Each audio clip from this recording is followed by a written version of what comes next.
The secret we were both hiding. People always say there are two sides to every story, but in ours, both sides were lies. My name is Hannah, and for years I believed my marriage was perfect. We weren't rich, we weren't famous, just quiet, ordinary, stable. At least that's what I told myself every night before falling asleep beside him. His name was Lucas. He was kind, calm, patient, the kind of man who listened even when you didn't speak. But lately, his silence had changed.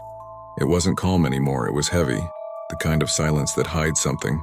He started leaving early for work, coming home smelling like perfume, not mine. And one night when I kissed him goodnight, he flinched. Just slightly, but enough for me to feel it. That was the moment I knew something was broken. I didn't confront him. Instead, I began writing everything down. Every strange call, every excuse, every late night. My own little investigation. 2 weeks later, I followed him. He drove to the other side of town, to a small cafe. I watched from my car as he sat down with a woman, blonde, younger.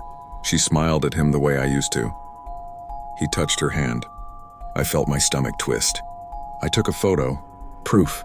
When he came home that night, he kissed me. The same lips that had just said someone else's name. I didn't say a word. I just smiled. Because what he didn't know was that I had secrets too. See, while he was busy lying to me, I'd already stopped being his wife months ago. Emotionally, physically, completely. There was someone else. Daniel, a man I'd met at a bookstore. He listened to me, asked about my life, made me laugh again. It started innocently. Coffee, conversation, long walks. But then one night I crossed a line I swore I never would. And once you cross it, you can't come back. So when I saw Lucas at that cafe, I didn't cry, I didn't feel betrayed, I felt relief. Because now I wasn't the only liar in the room.